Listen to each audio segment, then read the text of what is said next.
Love. In many of our previous recording, we talked about love. We talk about Jesus who preached a lot about it. He even reduced the 10 Commandments into, and both of them are absolutely about love. You need to understand this clearly. This should sink in your head. You need to know exactly what love is. You need to know what kind of love I am talking about. What is love? Love is one of life's facets. Love is one of the consciousness aspects. Love is one of God's faces. Love is the supreme spiritual power to help you erase egos and to become life, the kind of life you're supposed to be. To become the manifestation of life which you already are, but you need to be on a higher intensity of that manifestation. You need to become God. When I say to become God, many people could take it as an aberration, perversion or blasphemy. The same way it caused problem in Jesus' era.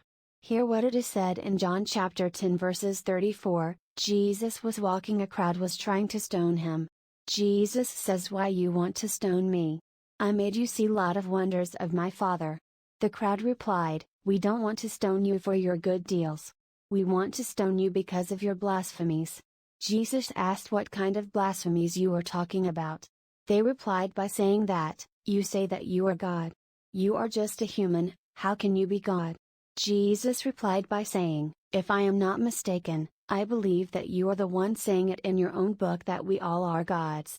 We are gods, from the Old Testament. You should be able to find it in Psalm chapter 82 verse 6.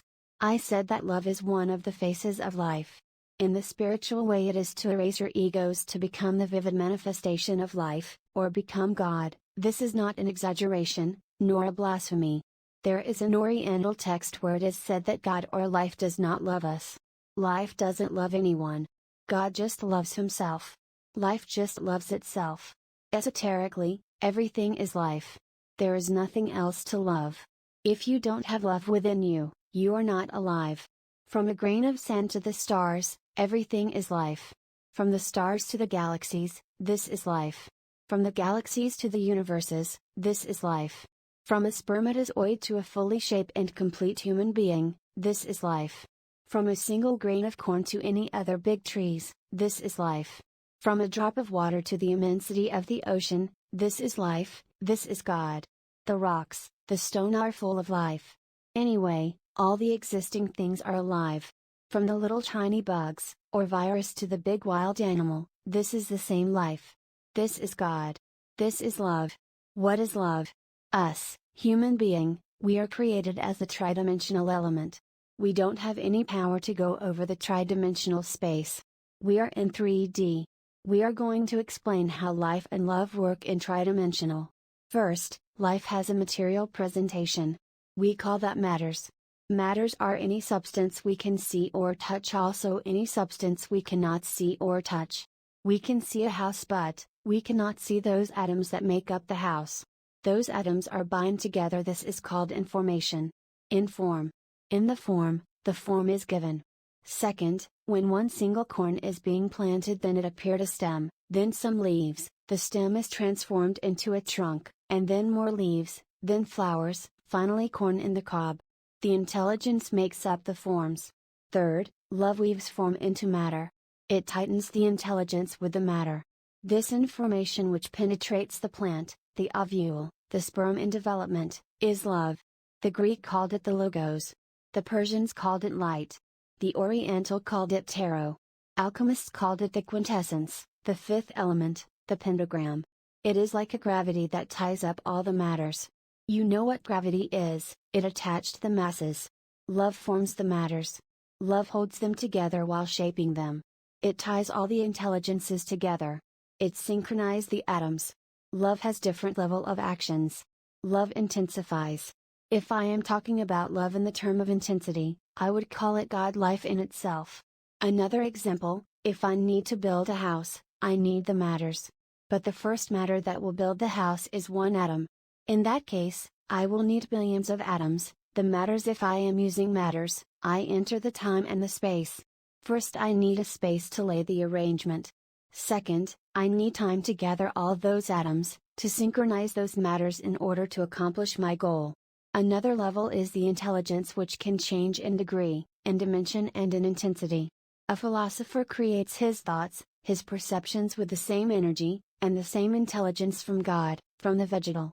Those thoughts may ascend in degree and intensity until they become consciousness and become God. Another level is the one we call love on earth. Love with desire. It is also the same love, the same intelligence, the love that forms the matter.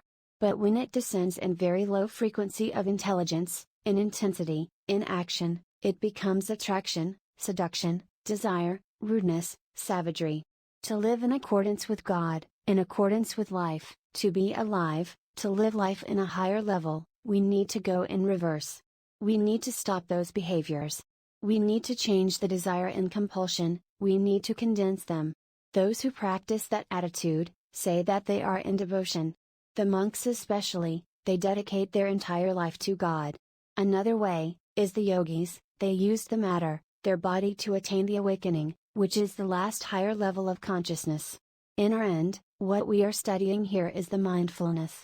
This is called observation. It is to observe your thoughts. To observe your egos, until the ego disappeared and the consciousness will take place. Love will be in high intensity. Let's conclude, love is the consciousness that recognized itself in another consciousness. A human being meet another human being, each one of them recognized him in the other one, consciousness to consciousness. It could be a human facing a tree or an animal. He recognized himself in that animal, in that tree. He understands that everything among nature has the same composition as him, the four elements. This is love. You have love within you when any tiny living things in the global world, in the entire universe, have the same value in your thoughts.